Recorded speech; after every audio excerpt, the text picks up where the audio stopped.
Class 12th business studies. Next chapter हम start करेंगे marketing या मार्केटिंग मैनेजमेंट, विपणन या विपणन प्रबंध। सबसे पहले इस चैप्टर को स्टार्ट करने में हम लोग मार्केटिंग का मीनिंग समझ लेते हैं, या मार्केटिंग का वर्ड जो है उसका मीनिंग समझ लेते हैं।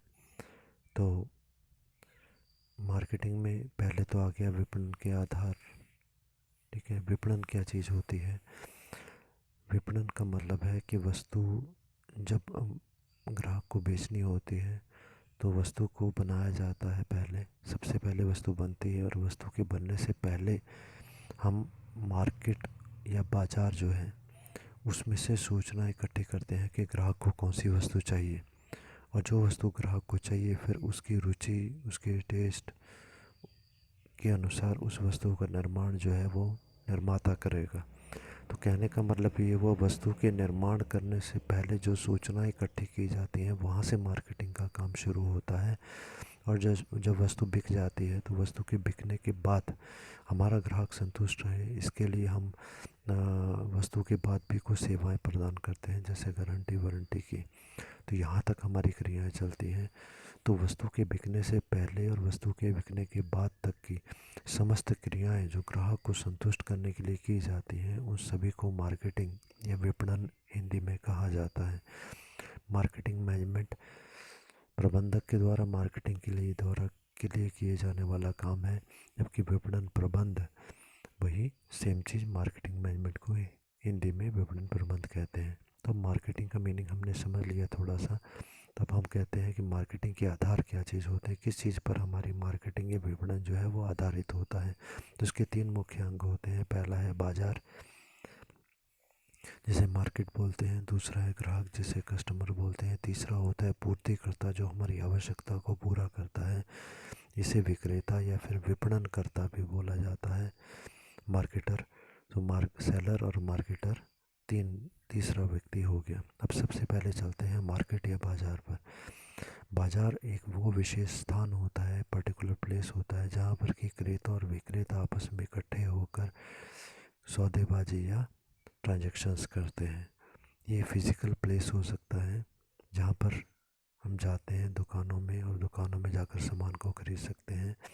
किसी विशेष भौतिक स्थान की, आजकल के नए विचार के अनुसार किसी विशेष स्थान की आवश्यकता नहीं होती मार्केटिंग या मार्केट कहलाने के लिए, बल्कि नए विचार के अनुसार या आधुनिक विचार के अनुसार ये कहा गया कि केवल मात्र क्रेता और विक्रेता यदि आपस में मिल जाते हैं, आमने सामने हो जाते हैं, या फिर टेलीफोन पर आपस में बातचीत कर लेते हैं सामान को क्रय विक्रय करने की, पत्र द्वारा या इंटरनेट के द्वारा, तो ये मार्केटिंग या मार्केट कहलाती है।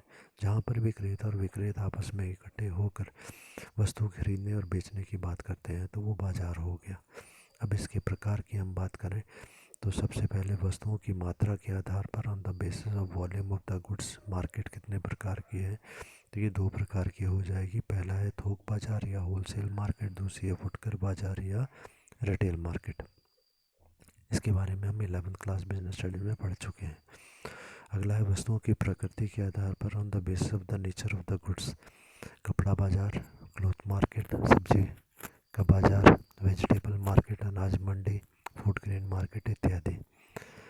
आजकल मार्केट या बाजार के आधुनिक विचार में ये बोला गया, बाजार क्या चीज़ है? ये वस्तुओं और सेवाओं के वास्तविक एवं संभावित क्रेताओं का समूह है। ठीक है, बाजार क्या चीज़ है? जहाँ पर कि हमारी द्वारा बनाई गई वस्तुएं या हमारी कंपनी द्वारा दी जाने वाली सेवाओं के लिए, जहाँ पर हमारे वास्तविक और संभावित क्रेता रहते हैं। वास्तविक मतलब जो अभी हमारे सामान को खरीद रहे हैं, संभावित मतलब है संभावना है भविष्य में ये हमारे वस्तु का क्रय कर लेंगे। ये ग्राहकों का समूह जहाँ भी रहता है वो सभी बाजार है। वे सभी लोग जो वस्तु को इसका मूल्य देकर क्रय करने के लिए तैयार होते हैं, वो हमारे बाजार कहलाते हैं, क्रेता कहलाते हैं। अब अगला टॉपिक इसमें आ जाएगा। हमने पढ़ा था कि विपणन के 3 आधार हैं। पहला हो गया मार्केट, जिसे हमने बाजार कहा। दूसरा शब्द था ग्राहक। तुम ग्राहक के बारे में पढ़ेंगे। तो ग्राहक क्या चीज़ है? ये बाजार का सबसे महत्वपूर्ण अंग होता है। बाजार में जितनी भी क्रियाएं की जाती हैं, इसको बेचने के लिए या इसको संतुष्ट करने के लिए की जा सकती हैं। ग्राहक हमारा कोई व्यक्ति हो सकता है या कोई संस्था, पीपल और ऑर्गेनाइजेशन। यदि हमारी कोई कंपनी हमारी बनाई हुई वस्तु को खरीदती है तो वो भी हमारा ग्राहक कहलाएगी। जो अपनी आवश्यकता को पूरा करना चाहते हैं हमारी वस्तु को क्रय करके, वो ग्राहक कहलाते हैं। अब ग्राहक कितने प्रकार के हैं आगे दिया गया। पहला है थोक ग्राहक, जो होलसेल कंज्यूमर होगा, बड़ी मात्रा में खरीदेगा। फुटकर ग्राहक थोड़ी मात्रा में खरीदेगा तो रिटेल कंज्यूमर। स्त्री ग्राहक, स्त्री यदि खरीदती है। पुरुष ग्राहक, मेल कंज्यूमर। शिशु ग्राहक, इन्फेंट कंज्यूमर्स या कस्टमर्स। युवा ग्राहक, यंग कस्टमर्स। वृद्ध ग्राहक, ओल्ड एज कस्टमर। उच्च आय ग्राहक, रिच कस्टमर्स। न्यून आय ग्राहक, लोअर इनकम कस्टमर्स। तो ग्राहकों के कई प्रकार हो सकते हैं। अगला टॉपिक है हमारा, अब थर्ड जो आता है विक्रयकर्ता या विक्रेता, जिसे हम विपणनकर्ता बोलेंगे। मार्केटर या फिर सेलर, ये कौन है? ये कोई व्यक्ति हो सकता है। अगर कोई हमें एक व्यक्ति अगर हमें वस्तु बेच रहा है तो वो सेलर हो गया, या हम मार्केट बाज़ार में जाकर खरीदें तो मार्केटर हो गया। तो व्यक्ति या संस्था, संस्था मतलब कंपनी से है, जो ग्राहकों की आवश्यकताओं को संतुष्ट करने की इच्छा से वस्तुएं बनाती है। इसके भी प्रकार हैं। वस्तु विपणनकर्ता, गुड मार्केटर्स। गुड्स मार्केटर का मतलब है वो कंपनियां जो वस्तुएं बनाती हैं। एग्जाम्पल इसका मेंशन किया है हिंदुस्तान लीवर लिमिटेड, HLL। ये अनेक प्रकार के शैम्पू, नहाने के साबुन इत्यादि बनाती है। दूसरी जो मार्केटर हो सकता है वो है सेवा विपणनकर्ता, सर्विस मार्केटर। जैसे पंजाब नेशनल बैंक हमें उधार देकर हमारी आवश्यकता को पूरा करता है, सेवा प्रदान करता है। और इंडियन एयरलाइंस ये ट्रांसपोर्टेशन का माध्यम है, तो ये भी सर्विस मार्केटर में आ जाता है। अभी तक हमने पढ़ा मार्केट के बारे में, अब हम पढ़ेंगे विपणन या मार्केटिंग के बारे में। वो सारी क्रियाएं जो उत्पादन से पूर्व प्रारंभ होती हैं और विक्रय होने के बाद तक निरंतर चलती रहती हैं, मार्केटिंग कहलाती हैं। क्रय इसमें आता है, जिसे हम परचेज बोलेंगे। विज्ञापन इसमें आता है, जिसे हम एडवर्टीजमेंट बोलते हैं। संग्रह करना, स्टोर करना, गोदाम वगैरह हमने पढ़ा था 11वीं क्लास में। परिवहन, ट्रांसपोर्टेशन, जो कि सामान को एक विक्रेता से दूसरे ग्राहक या विक्रेता तक पहुंचाते हैं। श्रेणीयन, ग्रेडिंग करना हमने पढ़ा था। वस्तुएं हम खरीद के लाते हैं, उसको अलग अलग ग्रेड्स में बांटते हैं।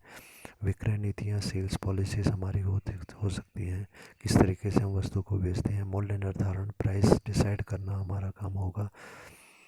उसके बाद है वस्तु का विकास करना, डेवलपमेंट ऑफ द प्रोडक्ट, वस्तु के गुणों को और ज़्यादा बढ़ाना, जोखिम को कम करने के साधन, जैसे कि हम इंश्योरेंस वगैरह लेने, रिस्क रिडक्शन एक्टिविटीज़।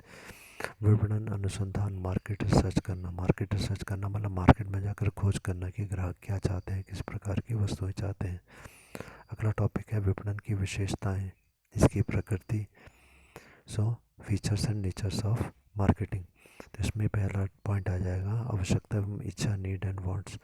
विपणन की पहली विशेषता ये आ गई कि विपणन उपभोक्ता की आवश्यकताओं या इच्छा पूरा करने की प्रक्रिया होती है। सभी व्यक्तियों की इच्छाएं एक जैसी हो सकती हैं, परंतु आवश्यकताएं एक जैसी हो सकती हैं, परंतु इच्छाएं अलग अलग होती हैं। सभी व्यक्तियों की आवश्यकता होती है, उन्हें भूख लगती है और उन्हें खाने के लिए कुछ चाहिए, परंतु ये कोई विशेष वस्तु ही खाना, ठीक है, हमारी इच्छा होती है कि हम यही वस्तु खाएं, ये हमारी इच्छा कहलाती है। विक्रेता उपभोक्ता की इच्छा का पता लगाता है और उसे पूरा करने का प्रयास करता है। सेकंड पॉइंट है एक बाजार प्रस्ताव तैयार करना, क्रिएटिंग ए मार्केटिंग ऑफरिंग। उत्पाद की सारी जानकारी जब हम देते हैं, वस्तु का नाम क्या होगा, किस प्रकार की होगी, इसका क्या मूल्य होगा, इसका क्या साइज़ होगा, और उपलब्धि केंद्र मतलब कहाँ पर ये वस्तु ग्राहकों के लिए अवेलेबल होगी, उपलब्ध होगी। बाजार प्रस्ताव, मार्केट ऑफर जो होता है, ये ग्राहक की आवश्यकता को ध्यान में रखकर ही तैयार किया जाना चाहिए। थर्ड पॉइंट इसमें आता है ग्राहक महत्व या कस्टमर वैल्यू। यहाँ पर हम ध्यान रखते हैं कि वस्तु के मूल्य जो है वो कम रखा जाना चाहिए और ग्राहकों की संतुष्टि जो है वो बढ़ जानी चाहिए। इसके अधिक हो जाने पर ग्राहक वस्तु को क्रय कर लेता है। ग्राहक वस्तु को तभी खरीदता है तब उसे ऐसा अनुभव होता है कि वो जो वस्तु खरीद रहा है उससे उसकी संतुष्टि बहुत ज़्यादा हद तक बढ़ जाएगी, या बहुत ज़्यादा संतुष्टि उसको वो वस्तु प्रदान करेगी, परंतु उससे दुकानदार जो है उसका मूल्य कम ले रहा है। अतः इस चीज़ को ध्यान में रख के ही ग्राहक वस्तु को क्रय करता है। चौथा पॉइंट इसमें आ जाएगा विनिमय प्रक्रिया या एक्सचेंज मैकेनिज्म। विनिमय प्रक्रिया एक्सचेंज का मतलब हम जानते हैं कि जब एक व्यक्ति कुछ वस्तु को लेने के लिए तैयार है और दूसरा व्यक्ति देने के लिए तैयार है, इसे विनिमय एक्सचेंज करना कहा जाता है। विनिमय प्रक्रिया में कौन सी चीज़ें आ सकती हैं, तो इसमें कुछ पॉइंट्स आप लिखेंगे। पहला, आवश्यक तत्व क्या होंगे, इसके नेसेसरी एलिमेंट्स क्या होंगे, और इसमें पहला है इसमें दो पक्षकारों का होना, क्रेता और विक्रेता। यहाँ पर टू पार्टीज हैं, buyers and sellers. Second point हो जाएगा, दोनों एक दूसरे को कुछ देने में सक्षम होने चाहिए, उत्पादन के बदले जैसे धन।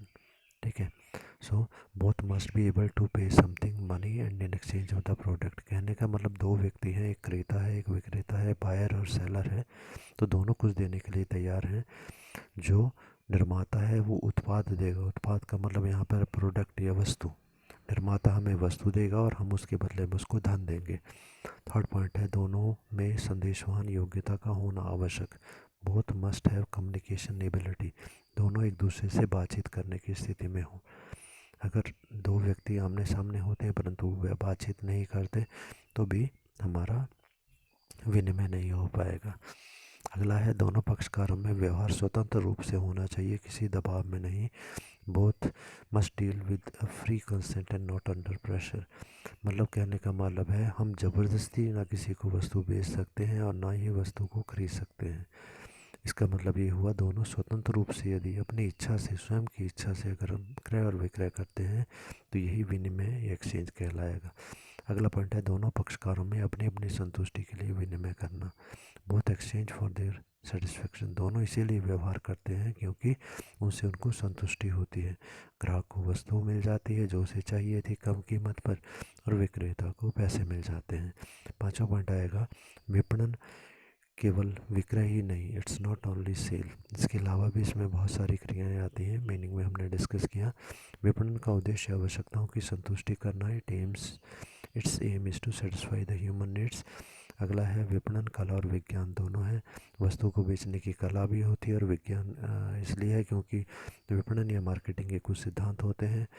विपणन उपयोगिता का सृजन करता है, मार्केटिंग क्रिएट्स यूटिलिटी।